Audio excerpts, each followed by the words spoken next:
La polémique arbitrale qui secoue le mondial 2026, entre favoritisme présumé et incompétence criante. Un arbitrage catastrophique au service du jeu brutal du Paraguay. Le match France-Paraguay, remporté difficilement par les Bleus sur le score d'1-0 grâce à un pénalty transformé par Kylian Mbappé, a laissé un goût amer dans les travées du Stade de France comme dans les analyses des observateurs. La prestation de l'arbitre ouzbek Ilgiz Tantachev est qualifiée de catastrophique par l'ancien arbitre français Tony Chaperon. Le quotidien sportif L'Équipe lui a attribué la note de 1 sur 10, estimant qu'il a gâché tout le match par sa gestion laxiste et incohérente. La chaîne belge RTBF évoque une performance cataclysmique, tandis que le journal espagnol AS dresse le portrait d'un arbitre ouzbek qui a confondu tolérance et inaction. Pendant 90 minutes, le public a assisté à un véritable récital de brutalité paraguayenne, sans que le sifflet ne se fasse vraiment entendre pour sanctionner les excès.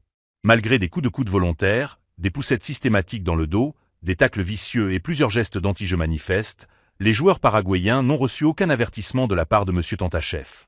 Il s'agit d'ailleurs de la première fois depuis l'année 1998 qu'une équipe du Paraguay termine un match de Coupe du Monde sans écoper du moindre carton, ce qui interroge sur la clémence exceptionnelle dont elle a bénéficié.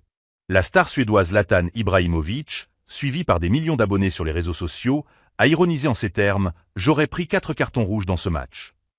Une pique cinglante qui résume le sentiment général des observateurs. Les déclarations qui enflamment la polémique. Les joueurs français fulminent. Dans les vestiaires, la colère était palpable. Bradley Barcola, attaquant du Paris Saint-Germain, a confié à la presse « Je n'avais jamais joué un match comme ça, avec autant de coups en traître, sans que l'arbitre ne réagisse. On a eu peur à plusieurs reprises pour notre intégrité physique. » Ryan Cherki, le meneur de jeu lyonnais, a renchéri. Il y a eu 30, 40 fautes et 0 carton jaune pour eux. C'est incompréhensible à ce niveau de compétition. On se demande ce qu'il faut faire pour être sanctionné. Le sélectionneur Didier Deschamps, habituellement mesuré, n'a pas caché son exaspération en conférence de presse. On finit le match avec 3 cartons jaunes alors que j'ai vu beaucoup de choses graves. Les insultes, les provocations, je m'en serais bien passé. Mes joueurs ont fait preuve d'un sang-froid remarquable. Les experts sont unanimes. L'ancien arbitre international Bruno Derrien, consultant pour plusieurs médias, a analysé la situation avec recul. Je ne comprends pas comment les Paraguayens s'en sortent sans carton. Tantachev était beaucoup trop permissif. Il a confondu la tolérance avec l'impunité. À 2 reprises, un tacle par derrière méritait clairement un avertissement, voire une exclusion. Tony Chaperon, également ex-arbitre, s'est montré encore plus virulent. C'est une équipe de voyous, des tricheurs. La FIFA autorise ça en laissant des arbitres inexpérimentés gérer des matchs à haute intensité. C'est un scandale. L'ancien gardien anglais Joe Hart, aujourd'hui consultant pour la BBC, a ajouté « Les joueurs du Paraguay étaient une honte absolue. Si c'était mes coéquipiers, je les aurais traînés hors du terrain moi-même. Ce qu'on a vu est inacceptable. » L'autre affaire, les déclarations d'Infantino jugé pro-Argentine. À quelques jours de ce match, Gianni Infantino, le président de la FIFA, s'était exprimé après la victoire 3-2 de l'Argentine contre le Cap-Vert, dans des termes qui ont aussitôt fait polémique. Il a déclaré, visiblement ému, « Le cœur ce soir », parce que le cœur, ce soir, il était avec les deux, bon, spectaculaire. Cette phrase, pour le moins ambiguë, a été interprétée par de nombreux internautes et journalistes comme un aveu de favoritisme envers l'Albicéleste. Sur les réseaux sociaux, les accusations de corruption et de complot ont fusé de toutes parts, avec des milliers de messages appelant à la transparence. Certains médias proches de l'institution ont tenté d'éteindre l'incendie en affirmant que ces propos étaient sortis de leur contexte et qu'il évoquait simplement l'émotion générale du match. Mais la polémique persiste, d'autant que ce n'est pas la première fois que le président de la FIFA est accusé de partialité envers certaines nations sud-américaines. Le match Argentine-Cap-Vert, des décisions contestées point par point. Lors de la rencontre de poule entre l'Argentine et le Cap-Vert, plusieurs situations litigieuses ont alimenté les soupçons d'un arbitrage orienté. Premièrement, un pénalty non accordé à la 89e minute. La main du défenseur capverdien Pico Lopez dans la surface de réparation n'a pas été sanctionnée par l'arbitre Drew Fischer, pourtant bien placé.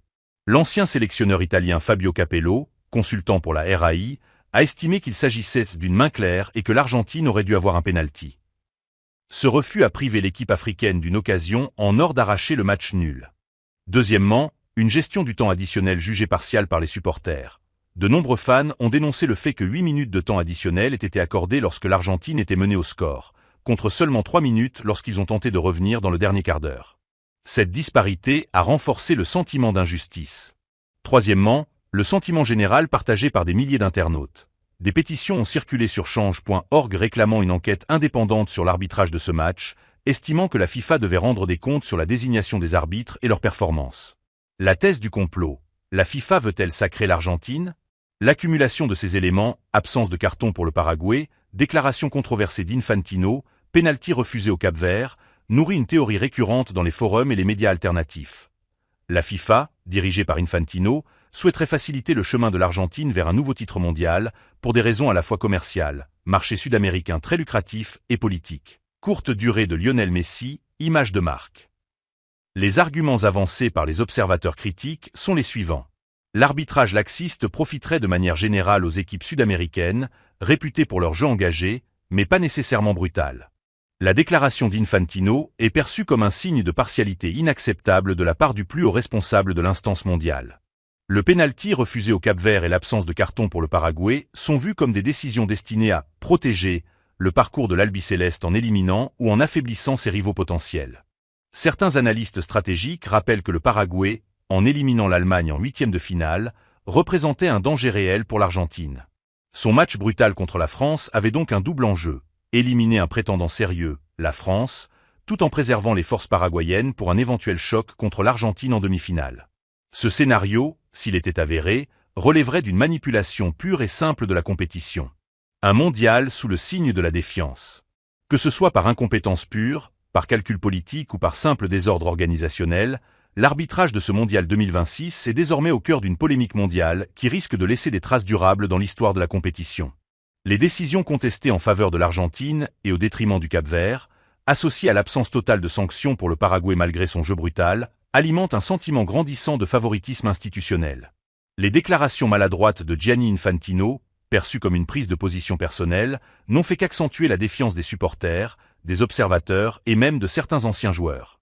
En l'absence d'explications claires et de mesures disciplinaires, cette Coupe du Monde risque de rester dans les mémoires comme celle de toutes les suspicions, celle où le fair-play et la justice sportive ont cédé le pas aux intérêts cachés et aux arrangements tacites.